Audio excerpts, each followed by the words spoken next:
ሰላም ሊቅ 23 ዓመቴ ነው። ሱስ በጣም አስቸገረኝ። ምን ትመክረኛለህ? ከሱስ እንዴት ልውጣ? እስቲ ሀሳብ ካለ አካፍለኝ ብሎኛል አንድ ቤተሰባችን ሶሻል ሚዲያ ላይ። ሊቅነት ያሳሰብ ለውጥ እንግዲህ አብዛኞቻችሁ እንደምታውቁት በአእምሮ በባህሪ በአስተሳሰብ ከፍ እንድትሉ እንድታድጉ የሚያግዟችሁ ትምህርቶችን ነው የሚያካፍለው። ሱስ አብዛኛው ወጣት የሚቸገርበት ሜንታል ፕሮግራሚንግ ነው። ሱስ የሚመጣው በነገራችን ላይ አንድ ነገር ደጋግመን በማድረግ ውስጥ አእምሯችን ውስጥ ኒውሮሎጂካል ሊንኮች በመስተሳሰር ውስጥ ሀቢትን በመገንባት ውስጥ ወይም ልምድን በመገንባት ውስጥ ነው። እንደምታውቁት አብዛኛውን ነገር ደጋግመን ካደረግን አእምሯችን ውስጥ ፕሮግራም ይሆናል። ከሆነ ጊዜ በኋላ ያ ነገር ሳናስብ ወደ ማድረግ ሳንፈልገው ሳንመርጠው ያ ነገር ብቻ አእምሯችን ውስጥ ስላለ የተወሰኑ ትሪገሮችን ስናይ የተወሰኑ ወደዛ ነገር የሚወሩ ነገሮችን ስናይ ዘለን እንድንገባና ራሳችንን እንዳንቆጣጠር ሊያደርግ ይችላል። ስለዚህ አብዛኛው ሰው ማጨስ እየፈለገ አይደለም የሚያጨሰው። አብዛኛው ሰው መቃም እየፈለገ አይደለም። አብዛኛው ሰው መጠጡን እየፈለገ አይደለም። ግን በተደጋጋሚ ያን ሀቢት ስላደረገው ፕሮግራም ሆኖ አስተሳሰቡ ሆኖ አመለካከቱ ባህሪው ሆኖ ነው ወደ ሱስ ውስጥ ገብቶ እዛ ውስጥ እንዲዘፈቅ የሚያደርገው። ያ ደግሞ ውጤታማነትን ይቀንሳል፣ ጤናን ይጎዳል፣ ኢኮኖሚካሊ ብቻ የሱስ መዓቱ ብዙ ነው። ስለዚህ ከዛ ለመውጣት ምን ማድረግ ያለብን ነው በዚህ ቪዲዮ ማካፍላችሁ 5 ቲፖችን ነው የምጠቁማችሁ። እነዚህ ቲፖች በቀላሉ ወደ ተግባር የምታደርጓቸው የምትከውኗቸው ናችሁ። ኢፍ ዩ አር ሲሪየስ በእርግጠኝነት እነዚህ ነገሮች ከሱስ እንድትወጡ ያግዟቸዋል፣ ያበረታቷቸዋል፣ ብርሃን መንገድ ይሆኗቸዋል ብዬ አምናለሁ። ተከታተሉ። ቤተሰባችን እንዳነሳው ሱስ የአብዛኛው ወጣት ፕሮብሌም ነው። ስፔሻሊ እኔም ነበርኩበት። በነገራችን ላይ ሩቅ እንዳትሄዱ። ሱስ በተለያየ አይነት መንገድ ልንገልጸው እንችላለን። ሞስትሊ የምናውቋቸው ሱሶች የሰርድ ፓርቲ ሱሶች ናቸው። ከውጭ ሆነው የምንጠቀማቸው ላይክ ጫት ሊሆን ይችላል፣ ሲጋራ፣ መጠጥ ሊሆን ይችላል፣ ቡና ሊሆን ይችላል። ኤኒቲንግ which is እኛ ተፈጥሮ ከሰጠን ፐርሶናሊቲ ውጪ ወስደናቸው ሰርድ ፓርቲ ሆነው ወደኛ ሰውነት ውስጥ ገብተው አዲክት አድርገው እኛን ከህይወታችን ውጤታማነት፣ ጓደኝነታችን፣ ከቤተሰባችን ራሳችንን እንድጠላ የተለያዩ ኢፌክቶችን እኛ ላይ የሚያደርጉ። ስለዚህ አንድ ወጣት የ23 ዓመት ወጣት ነው ሱስ ውስጥ ከሆነ እንዴት መውጣት ይችላል? የተወሰኑ 5 ቲፖችን በዚህ ቪዲዮ አካፍላችኋለሁ። የመጀመሪያው አካባቢን ማጥናትና ኦዲት ማድረግ ነው፣ መፈተሽ። በነገራችን ላይ ሱስ አብዛኛው ጊዜ በራሳችሁ የምታመጡት ነገር አይደለም። there is someone behind it። ከኋላው ከሱሳችሁ ሌላ የጫትም የሲጋራም የሌላ ነገርም ሱስ ፖርንም ሱስ ሲሆን የሆነ ሰው ከኋላ አለ ፑሽ የሚያደርጋችሁ እንድታዩ እንድትገቡ ያን ነገር እንድትሞክሩ የሚያደርጋችሁ። ስለዚህ ያን ከጀርባ ያለውን ከሱሳችሁ ጀርባ ያለውን ኢንቫይሮንመንት መፈተሽ አለባችሁ። ስፔሻሊ ለወጣቶች መክራችሁ እሱን ነው። ሁሌ አስተማሪ ያካፍለኛል you are the average of the 5 people you are surrounding yourself with። በዙሪያችሁ ካሉ 5 ሰዎች አቨሬጅ የሆነ ፐርሶናሊቲ ነው የሚኖራችሁ። 5 ሰነፍ ከሆኑ 6ኛ ትሆናላችሁ። 5 ጎበዞች ከሆኑ ጠንካሮች ከሆኑ 6ኛው እናንተ ትሆናላችሁ። 5 ገንዘብ እንስራ የሚሏችሁ ከሆኑ 6ኛው እናንተ ትሆናላችሁ። 5 ስፖርት የሚሉ ጓደኞች ካላችሁ 6ኛው እናንተ ናችሁ። አቨሬጅሊ የነዛ ውጤት ነው የምትሆኑት እናንተ። የመጀመሪያው መመክር ማን ነው ከዙሪያ ያለው? ማን ነው ለዚህ ነገር ፑሽ የሚያደርግ? አሱነስ ያን ለይተ እንዳወቅ ሊቭ ጥለህ ውጣ ያን ኢንቫይሮንመንት፣ ጥለህ ሂድ ያን ኢንቫይሮንመንት። በህይወቴ ማረሳው ሜንተር የነገረኝ ምክር ቢኖር ሊቅ ህይወትን መቀየር ህይወትን ማስተካከል ከፈለክ ሊቭ ዩር ኢንቫይሮንመንት ነው ያለኝ። አካባቢን ጥለህ ውጣ። የምትኖርበትን አካባቢ የለመድክበትን አካባቢ ሊቭ ኢት በቃ። ስለዚህ የመጀመሪያው መንገድ you have to leave your surroundings። ስፔሻሊ ሱስ ላይ ከሆናችሁ እንድትቅሙ የሚያደርጋችሁ፣ እንድታጨሱ የሚያደርጋችሁ፣ መጥፎ ቦታዎች እንድትሄዱ የሚያደርጋችሁ፣ ፑሽ የሚያደርጋችሁ የሆነ ሰው አለ፣ የሆነ ጓደኛ አለ፣ የሆነ የምታውቁ ሰው አለ። ሶሻል ሚዲያ ላይ ቻት የሚያደርግ ሰው ኢቭን ሊሆን ይችላል። ብሎክ ሂም። የመጀመሪያው ሪል ሲሪየስሊ ነው የምነግራችሁ። ለፈርስት ስቴፕ ኢንቫይሮንመንታችሁን ማጥናት መፈተሽና ደን ሊቭ ዳት ኢንቫይሮንመንት። የመጀመሪያው ውሳኔያችሁ የሚሆነው ያ ነው።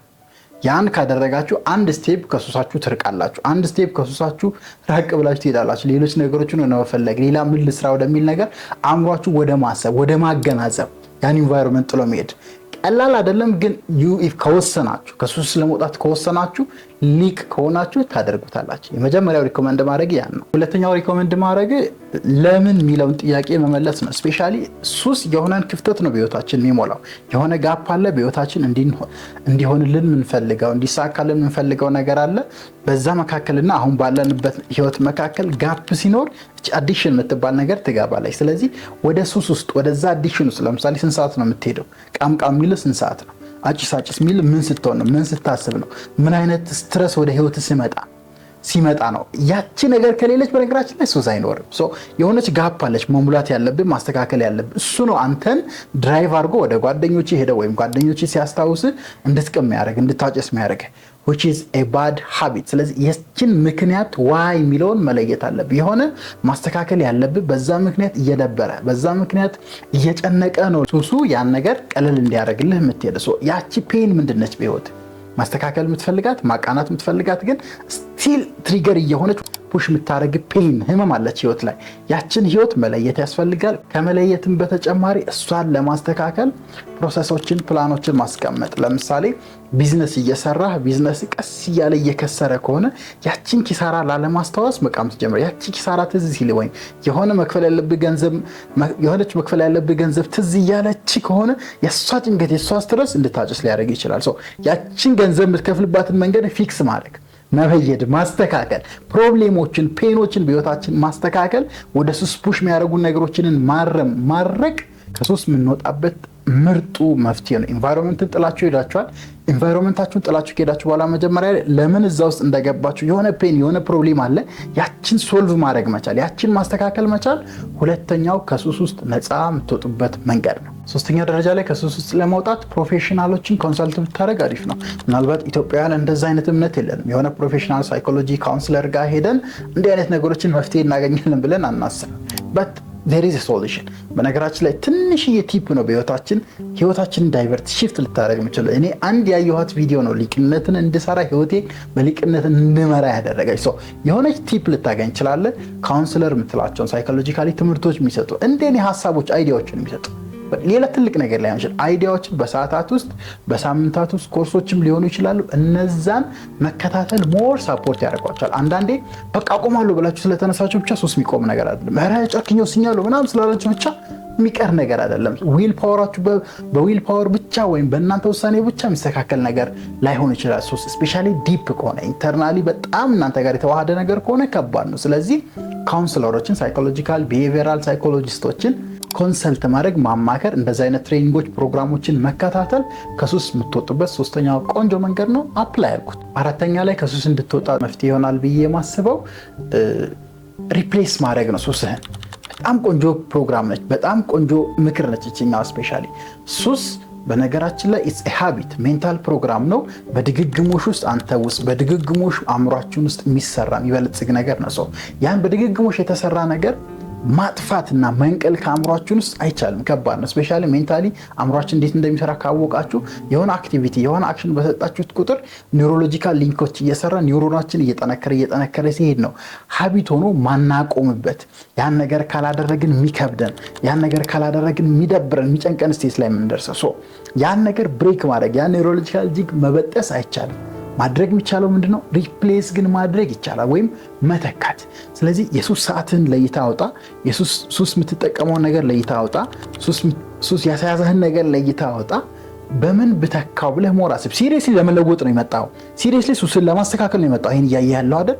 ስለዚህ just think of something positive በህይወት አሁን ካለ ድባቴ ውስጥ አሁን ካለ ጭንቀት ውስጥ ሊያወጣ የሚችል ግን ፖዚቲቭ ሱስን የምትተካበት ባህሪ አስብ። ካሰብክ በእርግጠኝነት ካሰብክበት አይጠፋም። ለምሳሌ እኔ የሆነ ጊዜ ከድሪንኪንግ ጋር ከአልኮል ጋር ምናምን በጣም እጠቀማለሁ እና የዛኔ የማደርገው ነገር ምንድነው? ጓደኞቼ ጋር ተመካከርኩና የሆኑ በጎ አድራጎት ድርጅቶች እየሄድን በዛ ሰዓት ስፔሻሊ ቅዳሜ ነበር አስተሳሰለው ያን ነገር የምጠቀመውና በዛ ሰዓት የሆኑ በጎ አድራጎት ድርጅቶች እየሄድን የሆኑ አክቲቪቲዎችን መስራት ልጆችን ማስተማር ምናምን ጀመረን። ኮንቲኒየስሊ ፕሮግራም አደረኩት።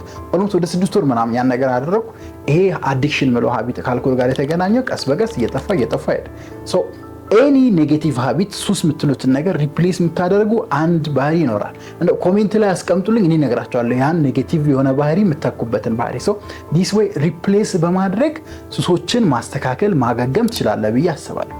ስለዚህ ሱስን ረጅም ሰዓት ፖርን የመከታተል ከሆነ ያን ነገር አስተካክለ ያን የምታደርግበትን ታይም ኤዱኬሽናል የሆነ በጣም አስተማሪ የሆኑ ቪዲዮዎችን ወደ ማየት መሄድ። ስልክ ላይ ከሆነ ሱስ በጣም ስልክ የመጠቀም አባዜ ቀኑ ሙሉ ሌሊት ሙሉ ከሆነ ስልክህን ሆልድ አድርገህ ጌሞች ክሬት ማድረግ ሊሆን ይችላል። ቤት ውስጥ በእጅ የምትሰራቸው ድሮይንጎችን መሳል ሊሆን ይችላል። ኤኒ አክቲቪቲ ከሱሳችሁ በተቃራኒው የሚያሳድጋችሁ የሚያዳብራችሁ አእምሯችሁን የሚያበለጽግ አክቲቪቲና ሃቢት ዲዛይን በማድረግ በመስራት ከሱስ ውስጥ በስቴፕ ሱሳችሁ ሪፕሌስ እያደረጋችሁ መውጣት ትችላላችሁ ብዬ አስባለሁ። አምስተኛ ላይና መጨረሻ ላይ ሪኮመንድ ማድረግ ከሱስ ለመውጣት ቢዚ ሆን፣ ራስህን ቢዚ አድርግ። እኔ እንጃ ምን ማድረግ እንዳለብህ አይደው ነው። ህይወትን አንተ ነው የምታውቀው፣ አክቲቪቲዎችን አንተ ነው የምታውቀው። ግን ራስህን ቢዚ አድርግ። ሱስ የሚባል ነገር እንዳለ የምታስብበት ሰዓት አይኖርህ። እስቲ የዛኔ ሱሰኛ መሆንን እናያለን። አብዛኛው ሰው በነገራችን ላይ ሱስ የሚገባው የሚያደርገው የሚሰራው ስራ ስለሌለ ነው፣ ቢዚ ስላልሆነ። ኢፍ ዩ ሃቭ ታይም ሱስ የመጠቀም ሀሳብም ይመጣላል። ኢፍ ዩ ሃቭ ታይም ሱሰኛ የመሆን ጊዜም አለ ማለት ነው። የምትሰራቸው ነገሮች አክቲቪቲዎች ከሌሉ ከባድ ነው። እንደኛ ሀገር ይህን ሳወራ ይገባኛል። ግን ስቲል ራሳችሁን ቢዚ ማድረግ ትችላላችሁ። ራሳችሁ ላይ ኢንቨስት በማድረግ ጓደኞቻችሁ ጋር ጥሩ ጊዜ በማሳለፍ ቤተሰብ ጋር ጊዜ በማሳለፍ ስራ ከሆነ ስራ ቦታ ላይ ዴዲኬትድ የሆነ ስራ በመስራት ዲጂታል ማርኬቲንግ ላይ 5 ድርጅቶች 10 ድርጅቶችን በራሳችሁ በመጀመር ካቃታችሁ በጣም ቂጣችሁ ወጥፋችሁ የምትሰሩበት ቦታ በመቀጠር ሊሆን ይችላል። whatever it is ሱስን እንዳታስቡ ያክል ራሳችሁን ቢዚ አድርጉ እስቲ። የዛኔ ሱሰኛ መሆናችሁን ታያላችሁ።